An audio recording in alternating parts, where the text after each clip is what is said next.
What's good, everybody? It's your man Big Dom coming live and at you on the True Players Podcast episode, hitting you with the in-your-face, unedited, straight, blunt talk about sports, finances, relationships, current events, and many other topics along the way. Check out my next episode.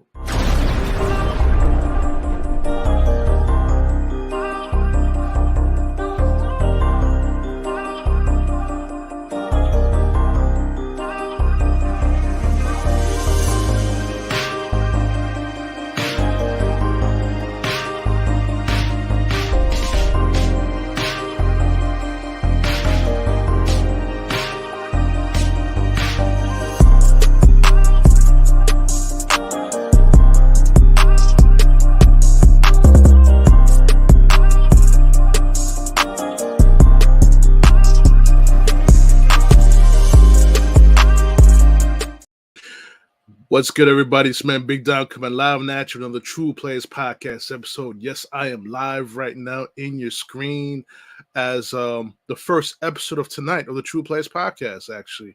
I will return at 8:30 with my brother Joey G recapping the Royal Rumble. So you should come back and watch that episode as well. But the reason I'm on this episode is to talk about the New York Knicks. 9 in a row, guys. All my fellow Knicks fans are excited about how great the team is playing, despite not having Julius Randle, despite not having oganunoby. The team continues to play spirited basketball, playing a team concept. You know, when I saw that offense yesterday against Indiana, mind you, these guys came back from 15 down, and I thought when I was watching that game, when I caught that game late, I thought they were not going to come back and win that basketball game. Thank God Halliburton was on a minutes restriction, that kept them from not coming back into the game. But when you have a guy like Jalen Brunson on your team, a guy who has the will to win, you have a chance in every single game. And this is what we have right now. We have first time ever All-Star point guard since Mark Jackson. Since Mark Jackson, the New York Knicks have not sent a point guard to the All-Star game. Now, you could argue and debate whether or not he should be starting. If you guys say he should be starting, I'm with that. He should be starting because what he means to this team right now. He is the engine of the New York Knicks, and we cannot lose for any stretch during this part of the season. But Tom Thibodeau has to be careful with him and not run him into the ground before the playoffs. This is when we're going to need Jalen at his best. But I like how the guys are stepping up. Dante DiFincenzo stepping up. 33 points against the Jazz, 20 points against the Pacers. Deuce McBride, if it wasn't for his contributions last night, I tell you, the Knicks would have lost that basketball game. Coming off the bench with 16 points, tough defense, hitting critical three-pointers. And, also I'm going to talk about Prince Achiuwa. The people may say he was a throw-in in that deal for Oganunoby, but this guy's proven to be a valuable asset to the basketball team. Prince got 12 points, but the key to Prince's game was 16 rebounds. And my favorite Knick, the favorite Knick I love to bash, Isaiah Hartenstein. This guy has grown on me this season. He's actually proving his worth to the New York Knicks. I once put a post on Facebook saying that Nerlens Noel was a better backup. I take that back. He's having me eat crow just like Zach Wheeler made me eat crow. So shout out to Isaiah Hartenstein, who's playing injured, but also contributed. I believe with 19 rebounds, that game. Combined, him and Achiuwa combined for nearly 35 rebounds last night. In a win that the Knicks had to have to keep going the win streak of 9 games in a row. They beat the Pacers 109-105. Brunson, like I said, for me right now, he's the NBA MVP right now. He led the way with 40 points. Right after he heard he was going to be taken in as a reserve, well-deserved. DiFincenzo, like I said, contributed 20 points and 3 assists. The only problem I had with DiFincenzo, he was too much three-point shooting happy. His stats are 8 for 26 from the field. Also, Achiuwa had, he scored 12 points, but too many 3-pointers on his game too. Granted, he was open; he had to take the shot. So I'm not gonna beat him up for that because we actually, by the end of the day, a win is a win, guys. And Halliburton was on a minutes restriction due to a hamstring injury that he had previously. He contributed 15 points and 5 assists. As much as I loved obitoppin on this team, what would be the difference in the Knicks team had they drafted Halliburton? What would be the big difference? And this is what I'm seeing right now. I saw a player who was on minutes restrictions, right? Hamstring injury, shooting rainbow 3-pointers and just hitting them. He had 5 assists in the game, but this guy was putting up at least 10 assists per game. We're talking about Halliburton here, putting up 10 assists per game. And damn, that's all I can say about that. He could have been in Knick uniform, but we're not gonna cry about that. We got Jalen Brunson, so let's be happy with Jalen Brunson right now. Siakam did pascalsiakim contribute 8 for 19 for 18 points, 7 rebounds and 5 assists, and Naismith, who gave Knicks some trouble in the third quarter, scored 17 points, 6 of 13 shooting with 6 rebounds. Now, I want to get back to the injury to Julius Randle that happened against the Heat this past. It's going to be about almost 7 days, a week from tomorrow. He got injured while Knicks was leading big with 4 minutes and 26 seconds left in the game. He gets hurt driving to the basket and landed awkwardly on his shoulder. I feared the worst. I thought he could have been out for the season, but I did notice, because I'm a medical professional and a first responder, I knew from the jump his shoulder was dislocated by I saw that bone was poking out. Thank God it didn't break skin, but it was poking out from his shoulder. I already knew his shoulder was dislocated. Thank God it wasn't a separation. The MRI showed that there was no structural damage to the shoulder. They're gonna reevaluate him in about a week or two and see if he can come back. But the guy that we miss also was oganunoby. Mysteriously couldn't play because of an elbow injury. Those two guys are vital to the Knicks going deep into the playoffs and possibly overtaking Philadelphia as the number 2 seed in the East.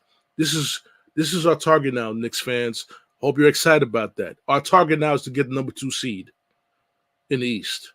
And then once we get there, then we can look at Boston and try to overtake the number 1 seed there. Like I said, we got the ability to go deep in the playoffs and possibly go to the NBA Finals, in my opinion. But the trading deadline is February 8th, guys. February 8th. So what can we do to possibly make this team better? Do we need another bench scorer? In my opinion, I like the contributions of Grimes and McBride, Deuce. I feel Deuce is much more consistent than Grimes, but I do like the contributions of both players.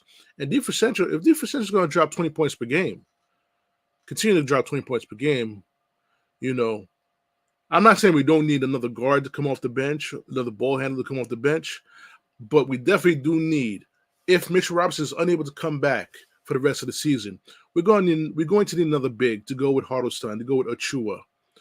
And I know that we signed Taj Gibson. I mean, Taj Gibson is a great pickup if he wants to be a coach or mentor for the young players, but he's not the Taj Gibson of Chicago. He's not going to give us those big minutes, those big plays, those big defensive plays like he used to do back in Chicago. But I'm going to hit you guys with a few trade concepts that I had in my mind as I was drawing up this podcast. First one, I heard Stephen A. Smith and Alan Hahn in their respective ESPN shows, possibly seeking LeBron James in a trade. As great as it sounds, Rich Paul is not going to have that. He already stated that that's not going to happen. So we could keep dreaming about LeBron coming to this team. We keep dreaming about that. More than likely, it's not going to happen. And even if that was the case, what would you have to give up to get a guy like LeBron James on the New York Knicks right now? Even at his age of 37 years old. 37, 38 years old right now. What would you have to give up? Are you going to give up Grimes and a couple of unprotected first-round picks? And you're throwing Fournier for for salary cap purposes. How's that going to work? But I have another alternative, guys. This will definitely fill in the center and power forward position. Now, hear me out, guys. I would call up Memphis Grizzlies and find out what it would take to get Steven Adams onto the Knicks.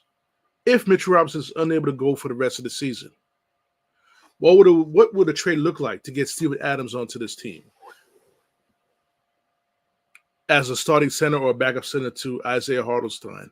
I think Isaiah Hartenstein is playing great this season on a contract year. He played the best basketball, definitely on the right time of his career, which is free agent season for him. So, and me personally, I would definitely trade Steven Adams, possibly give up a Fournier, just a salary cap dump, and throw Steven Adams right to that starting lineup. He could play some defense. He could be a pick and roll type of player with Jalen Brunson, block shots, grab rebounds, and put him alongside Achua, Randle, and Hartenstein in that rotation in the front to maintain the defensive philosophy that Tom Thibodeau wants to run with this team. I don't think it's a bad trade, but it all depends on what we give up. I say Fournier, but I think with Steven Adams, you could probably get away with just giving up draft picks. Not unprotected first rounders. They gotta be protected, or even a couple of second rounders. But I feel that's for me. I would definitely look into that avenue because we don't know if Mitchell Robinson is going to come back. We don't know if he's going to be out for the rest of the season, and the NBA is not giving the Knicks the disability players exemption. So we're going to see how Mitchell Robinson responds from the ankle surgery, but they got to make a decision. They got 6 days left in the trading deadline. I wish basketball had like the baseball once had with the waiver trades, like when they traded the trade deadline ends in baseball in late July. And they got till August 31st to make a waiver trade. I put the players on waiver and they make a trade like that. I wish the NBA had something like that too. I think would have helped a lot of teams. Would have helped a lot of teams. But we'll see what's going to happen. I did mention also would the Knicks consider trading to get back obitoppin. And the way I saw obitoppin played last night, he did score 12 points, but yeah, I don't want to touch obitoppin no more. He was traded for a reason. I'm not touching him no more. I see him get stripped too many times going to the hole. He doesn't protect the basketball. He doesn't grab enough rebounds for me. I've been in denial when he was on the Knicks. But when I see them on the Pacers and looked at him in a different scope, I do understand why the Knicks did trade him. I definitely understand why.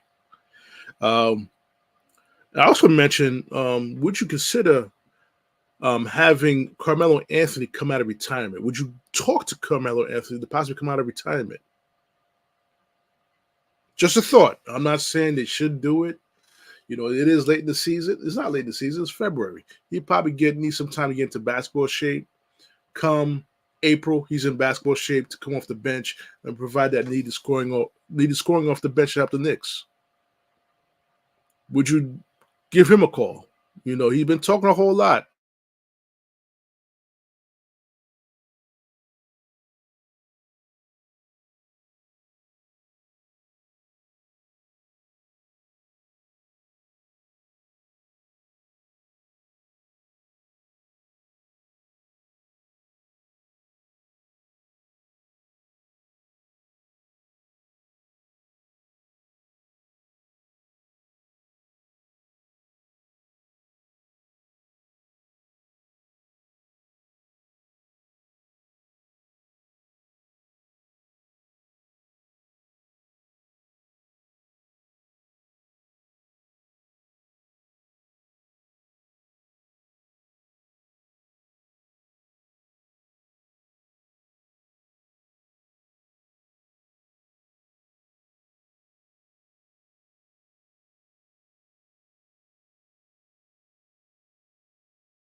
All right, guys, we're back with the podcast. Sorry about that. We had some technical difficulties, but we're back running again. I do apologize for that.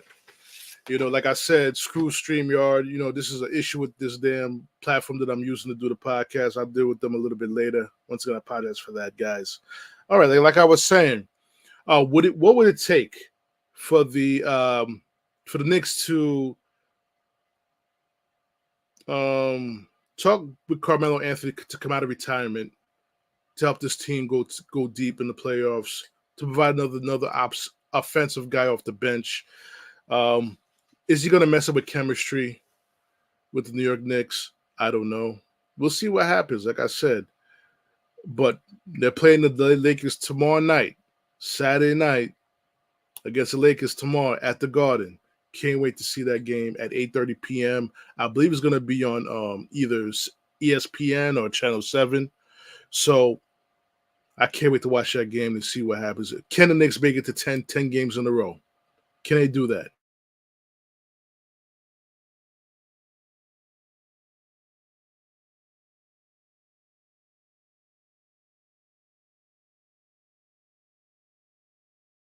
Once again, guys, I do apologize. I don't know what's going on. I don't know if it's my internet service messing up. I have problems with Optimum online BS with them. I'll talk to you guys on the podcast. It seems like I need to destroy them on the podcast. Optimum and their poor exclusive customer service, but that's another story. Well, anyway, let's flip the script to football. I'm going to recap the AFC Championship game and NFC Championship games. Listen, guys, let's go with the Chiefs and Ravens. I kind of expected. I expected the Ravens to beat the Chiefs, so we could avoid the Taylor Swift constant panning to her, and that didn't happen. Lamar Jackson once again folds in the playoffs. Didn't get it done. I had a bet on. I had a parlay on this game, and all Lamar Jackson had to do was get a freaking touchdown for me to get that $350 parlay. I would have won. That man done pissed me the fuck off. Pissed me like no other. No other. He was 20 for 37, 272 yards, a TD and an interception. He looked very tentative late in the fourth quarter. It's almost as if he wanted to stay in the pocket and throw the football. Do what you do naturally do, which is run with the football. He had opportunities to run with the football, get some first downs. And all the Kansas City Chiefs just showed you was the heart of the champion. Traviskelce had 11 receptions for 116 yards and a TD. Pacheco had 24 carries for 68 yards and a TD. And, Patrick Mahomes was Patrick Mahomes. But they did have a big turnover in the football game with Zay Flowers trying. I understand he was trying hard, trying to make the extra effort. And the extra effort cost him a fumble. He fumbled at the goal line. They would have taken the lead. Or tied the game. I believe it was taking the lead. So my question to you guys before I go on to the line to recap the Lions and 49ers and then go into a brief preview of the Super Bowl, a rematch of Super Bowl of 4 years ago. Is Lamar Jackson strictly a regular season quarterback? That's this question I want to ask for the Ravens fans out there. Is he strictly that type of quarterback?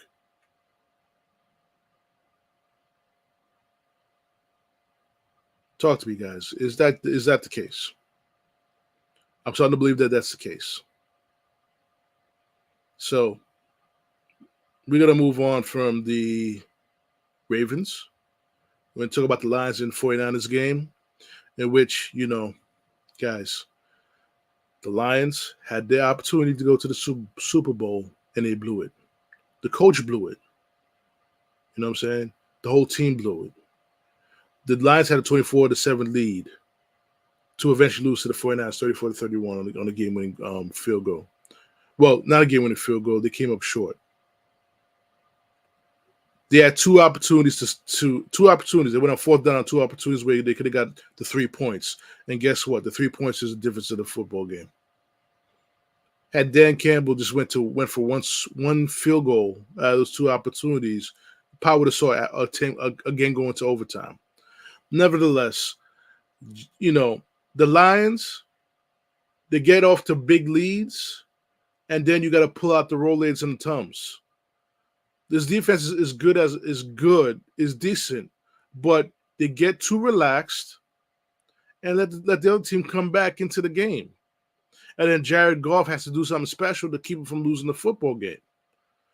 Jared Goff played a decent game, 24-41 for 273 yards and a TD.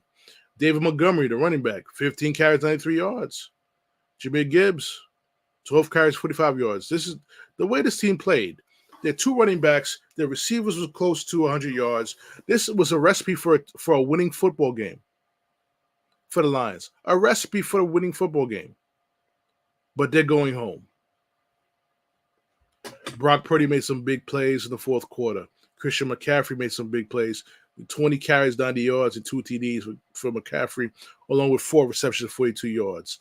Deebo Samuel, I thought he was not going to play in this football game, and he played. 8 receptions, 89 yards. And Brandon Ayuk, the other receiver, 3 receptions for 60 yards and a TD. I understand this is how Dan Campbell wants to coach this team, right? Ultra aggressive. He wants to go for the jugular each and every time. But there are times that you have to think with your mind and not with your guts, and just be like, just take the points. There's no reason why the Lions are not representing the NFC. There's no reason why the Lions are not representing the NFC in the Super Bowl. They clearly were the better team in this game. Clearly. But their defense is not as, at key moments, faltered. At key segments, they faltered. That should not happen, especially in the playoffs.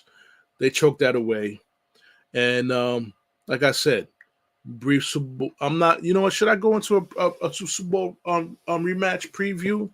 Should I?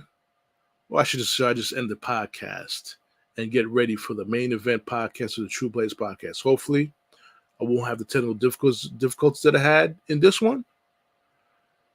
I'm going to have my brother Joey G. 8:30 p.m., guys. 8:30 p.m. tonight. We're going for double. It's like the double header podcast episodes today, guys.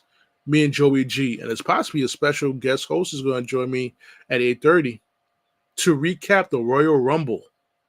Man, oh man, I can't wait to talk to you guys about the Rumble. You know, I've stayed away from wrestling for a couple of years, and for some reason, just WWE has brought me back into being a fan again. Excited about excited about wrestling. You know what I'm saying? We will talk about it more in that episode. There's some things I felt the writers missed, but like I said, I'm not going to go too much deep into this. We're going to end the podcast right now with this particular podcast. Can't wait to see you guys in about an hour and a half, 8:30 p.m. Eastern Standard Time. I will be back with Joey G and possibly a special guest host joining us on the podcast.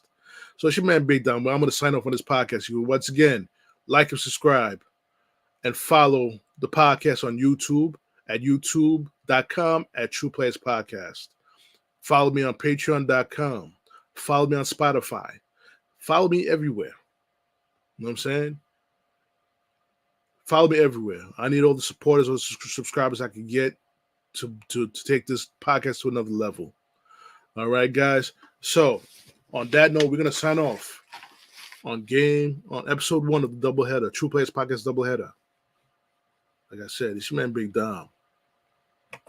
Blessed to have you guys once again on the podcast. We're going to sign off. First episode of doubleheader. We're done. We're complete. See y'all in about an hour and a half.